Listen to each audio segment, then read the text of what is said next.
It's Friday again, and that means it's time for the next in our series of Fanzine Friday. Today we're taking a look at the Dungeoneer number 6 by Jennell Jaquays from December of 1977. Please stick around.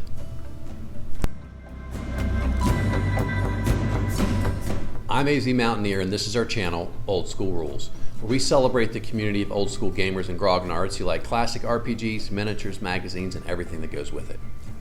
This week on Fanzine Friday, it's the Dungeoneer number 6 by Jennell Jaquays at the end of 1977. It lists several months on there. This one was quite delayed, apparently getting out. It's the last issue published by Jacquays, but it's worth the wait and it goes out with a bang. There's lots of really great stuff in here, including the second half of the Night of the Walking Wet adventure, which started in Dungeoneer number 5, and all the best stuff you've come to enjoy from the Dungeoneer. This one's going to be a lot of fun to do. Sit back, get comfortable, and enjoy our discussion of this awesome fanzine. If you're new to the channel and you haven't seen a prior video about fanzines, fanzines are magazines made by fans for fans of a particular hobby. In our case, that's RPGs, a focus on Dungeons and Dragons. And even though they're sort of amateur magazines, some of these can be absolutely fantastic in terms of content and production. The Dungeoneer certainly is an example of that. Hope you enjoy today's video. So as we do each week, we're going to take a look at this fanzine. Start with the cover. The Dungeoneer didn't have a table of contents, so I'll give you the table of contents, and then we'll go through and I'll give you some of the highlights and my impressions of the fanzine. A little different. This cover is not by Jacquays. This art is by Arocho, who made a first appearance last issue. I thought that this was sort of a giant here on the cover, but when I look closer, it's actually, I think, the Montana, which is a new monster. And you got these 3 characters down here at the bottom floating. I think they're floating on a log through the water.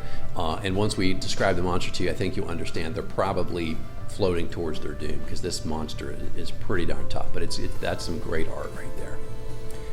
The editor's page here, I have Torchlight, where they talk about other magazines, right? They try to cross-promote other magazines, most issues. They talk about the Axis newsletter and the Bombard. Those are both wargaming magazines or zines.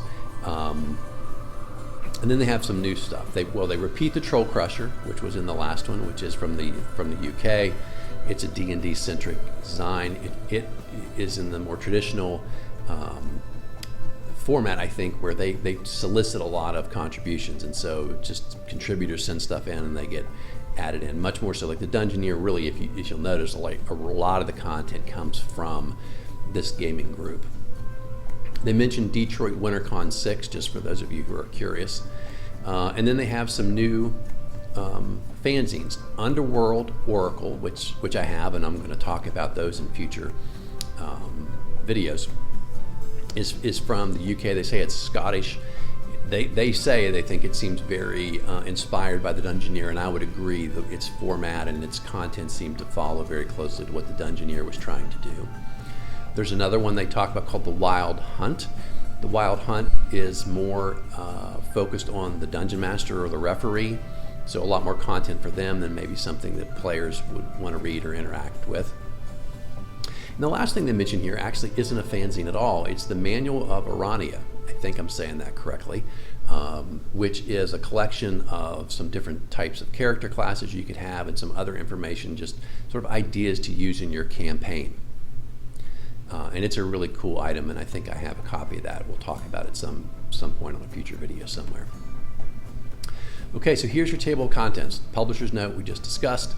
The Arcane Elders here is the continuing fantasy fiction. There's a little bit of this in every issue of the magazine. This time it's by Mark Hendricks. That's the other interesting thing about this. Different authors work on it each issue. Idiosyncrasies in D&D is a more sort of rules. It's an idea for your game. This is Randy Cox, Jacquays, and Tamara Wieland, and it has this chart you can roll up where anything from your character has like hiccups, or they're a slob, or they're a pack rat, to some potential mental issues like being, paranoid or a kleptomaniac, etc. They have, and eventually, if you roll certain numbers, you can end up in some particular phobias or allergies. You could be a pyromaniac. Some of it would be very disruptive, but some of it actually would really add some interesting color, I think, to a campaign if you had someone who was a good role player. The monster matrix is new monsters. We'll talk about those when we get there. Night of the Walking Wet is the continuing adventure. Frost wizards is the idea that essentially some frost giants could actually be magic users, and so they have a sort of spell out how that would work, sort of a new subclass of a monster. And then Killer Kitchen, which we'll share with you, are some sort of zany ideas of animated kitchen appliances that you could put into your campaign if you've got sort of that lighthearted concept, I guess, going on in your campaign. So here's the idiosyncrasies. If you can see it, it talks about the different type of things, and it's basically a D100 roll, and then you look up and see what idiosyncrasy you have. I think it's not so much something I would put in as a rule, but I would certainly say if you're a role player and you're looking for some ideas to play something just a little bit different to your average character, maybe roll this and really embrace the idea of putting that into your role playing, as long as it's not disruptive of your campaign. Okay, the monster matrix is back. This isn't tied to the campaign. These are just some random monsters, and again, can you ever have too many? Probably not. The first one is Montana, which they describe as one of 5 gargantua. So there's this concept, I guess, that there are these remote guardian beasts that live in random places in the world. This one is so big it has to live in water to help support its weight. So that's its only, I guess, sort of weakness, is it won't go very far away from a body of water. 80 hit dice, damage 10 to 60, right? So 10d6. If you get hit by this, and it likes to eat all humanoid creatures, so it's going to try to kill you and eat you. Your only real hope is to get away. It does say it has this, I feel like I'm missing some background here because it talks about this as if I might know what it is. But anyway, there's this gem. If you can steal this one particular gem, that's its weakness that you can use to damage it. So I think if you maybe had to work this into a campaign, if you could sort of tie in these concepts they're talking about, it might be interesting, but otherwise it's just a really dangerous monster. The next one's the slime beast. No art for that one. And this, they say, is essentially, I think of it as a shambling mound. They say it's more like a Bigfoot made out of plant life, but essentially, and this is by Bob Giglio, so it's a new contributor. And if it gets a hold of you, it tries to basically pull you into it, and then it dissolves you. If you're not wearing armor, in 1 round, all the way through plate mail, it'll take 4 rounds to dissolve you. And once you get, it's not real clear, but once you sort of get in there, it says you can't attack, so I'm not really sure how you're supposed to get out. Maybe your, other party members get you out, right? But it sounds kind of dangerous. Hit dice 10, so it's going to take a lot of damage to get you free too. Next one is the carnivorous slither, also Arocho and Jacquays combined. There's art at the bottom by Arocho, and this is essentially like some type of giant plant with tentacles. And again, they really like this getting a hold of you concept. It gets a hold of you if it rolls an 18 plus to hit and it's successful. That means it has a hold of you and it throws you into the mouth where it starts digesting you. It's only 5 hit plus 2 hit dice, so at least it's not as tough as some of the other things we've seen lately. But it's a pretty tough monster. It does have a weakness, which is bright light. Makes it almost essentially blind, so that's one thing. I don't know how you would know that at first, but if you did, then at least there is a weakness.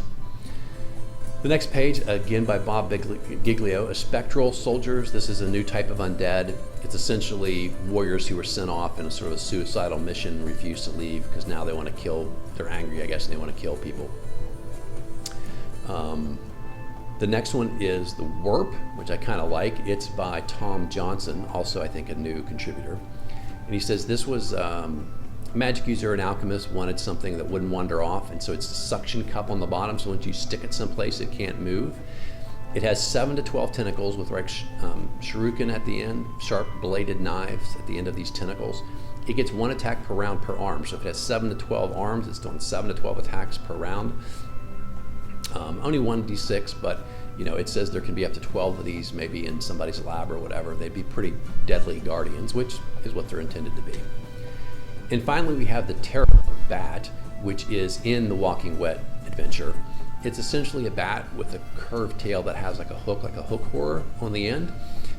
It tries to stick you in the abdomen, and if it makes a successful hit, it can knock you down. It can also bite or stab you with that hook as well. So pretty fearsome looking little creature.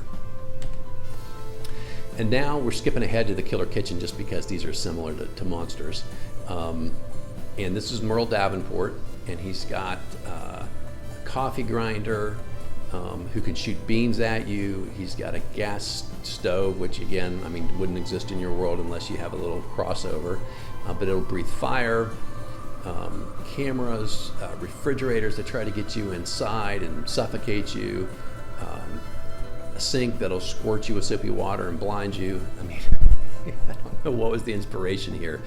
Some really odd stuff that, for me at least, wouldn't really fit in my campaign. And then there's I think this is just a misplaced monster from the Monster Makers because it's called Killer Bushes. It's from Tom Siterlet, who had some monsters in earlier issues. And this is basically like a little gremlin monster that attacks you. And again, the issue here is number appearing 1 to 100. It's only a half hit dice monster, but you know, you get a little. They have some poison in their sap, and that might be a fun little alternate thing to stick in your campaign. Okay, so now we're back to the adventure, and before we talk about that briefly, I wanted to pull up this map, and just to make this comment. Jacquays has placed all of the prior adventures that we covered in issues 1 through 4 on this map. So you've got the Chelrak's tomb, the Pharaoh's tomb, Borshak's lair,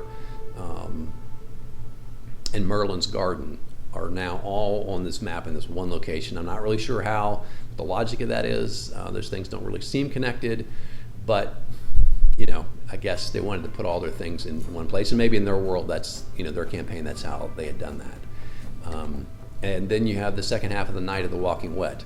Fantastic adventure, as I said last time. This is really right up there with a full-length TSR module.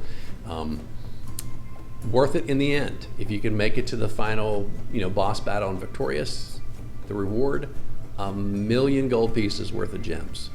So it's a pretty tough campaign.